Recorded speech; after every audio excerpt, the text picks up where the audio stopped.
Família, é o seguinte, o para-choque da frente é preto, de trás é branco. Isso tá me incomodando. Comecei a pintar. Isso vai ficar bom? Não sei.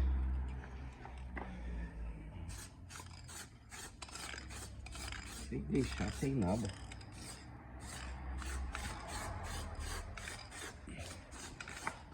Uma poeirinha assim, ó, depois vai dando uma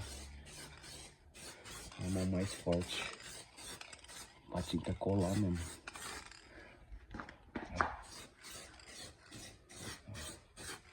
Vai dando uma poeirinha assim, ó.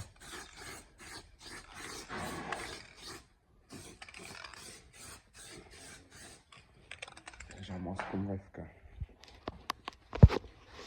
Eu pintei, ficou menos de meia boca, só que tá brilhante. Aqui tá secando, ele é fosco. Tá vendo? Fosco.